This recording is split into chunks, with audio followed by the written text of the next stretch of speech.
गांव के बाहर एक पुरानी हवेली अकेली खड़ी थी।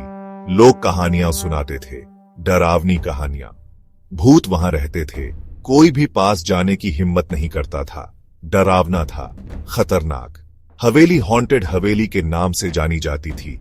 हवेली कभी बहुत बड़ी थी, अब टूटी हुई थी।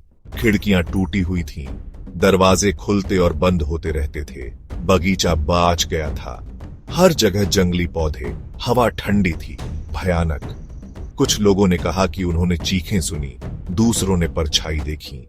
हॉन्टेड हवेली डर की जगह थी। अर्जुन बहादुर था, उसे डर पसंद था। उसे भूतों पर विश्वास नहीं था। वो सोचता था कि वे कहानियां हैं, लोगों को डराने के लिए बनाई गई। वह इसे साबित करना चाहता था। वह हॉन्टेड हवेली में एक रात बिताना चाहता था। रिया अलग थी, वह आसानी से डर जाती थी। वह भूतों में विश्वास करती थी। रात में हर आवाज, फर्श की हर आवाज उसके लिए भूत था। वह अर्जुन को नहीं समझती थी। वह हॉन्टेड हवेली क्यों जाना चाहेगा? चलो हॉन्टेड हवेली चलते हैं, अर्जुन ने एक दिन कहा। रिया की आंखें चौड़ी हो गई। क्या तुम पागल हो? उसने कहा। अर्जुन हंसा। डरो मत, उसने कहा। भूत जैसी कोई चीज नहीं होती। रिया नहीं मानी। लेकिन अगर हुए तो?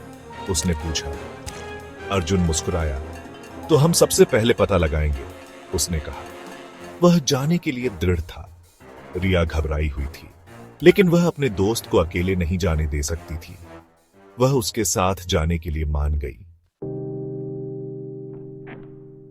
Section 4 entering the haunted mansion. वे हवेली पहुंचे। पास से और भी डरावनी थी। चांद छिपा हुआ था, बादलों ने आसमान को ढंक लिया था। हवा गरजी, भेड़िए की तरह। अर्जुन ने गहरी सांस ली। उसने गेट को धक्का देकर खोला। यह चरमरा गया। वे अंदर गए। हवा ठंडी हो गई। बदबू ने उन्हें घेर लिया, धूल और सड़ांध। अंदर अंधेरा था, वे मुश्किल से देख पा रहे थे। अर्जुन ने अपनी टॉर्च निकाली। दीवारों पर रोशनी नाची, मकड़ी के जाले और परछाई दिखाती हुई। उन्होंने एक्सप्लोर करना शुरू किया। हर कमरा पिछले वाले से ज्यादा खाली था, लेकिन देखे जाने का एहसास और मजबूत होता गया। Section 5 the ghostly encounter. वे सीढ़ियों के ऊपर पहुंचे। उनके सामने एक लंबा गलियारा था। हवा भारी थी, सांस लेना मुश्किल था। अचानक उन्होंने एक आवाज सुनी। गलियारे के अंत से एक फुसफुसाहट। वापस जाओ, उसने कहा। रिया जम गई। उसका दिल तेजी से धड़क रहा था। अर्जुन, उसने फुसफुसाते हुए कहा। उसकी आवाज कांप रही थी। अर्जुन नहीं हिचकिचाया। वह आवाज की तरफ चला। रिया ने उसका पीछा किया। अकेले रहने से बहुत डरती थी।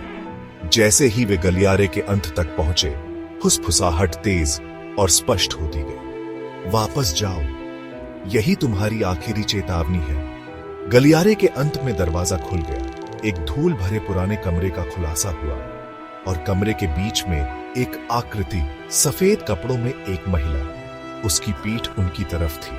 वह धीरे धीरे मुड़ी। उसका चेहरा पीला था, उसकी आंखें लाल चमक रही थीं। रिया चीखी।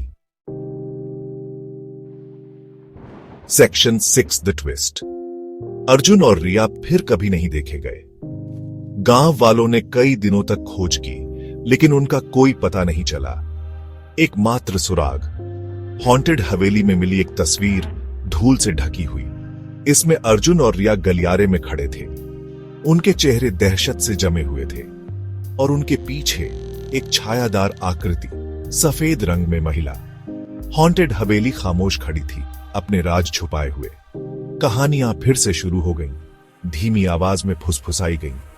हॉन्टेड हवेली की कहानी जिंदा रही। एक भयानक याद दिलाती है, कुछ जगहों को अछूता छोड़ देना ही बेहतर होता है।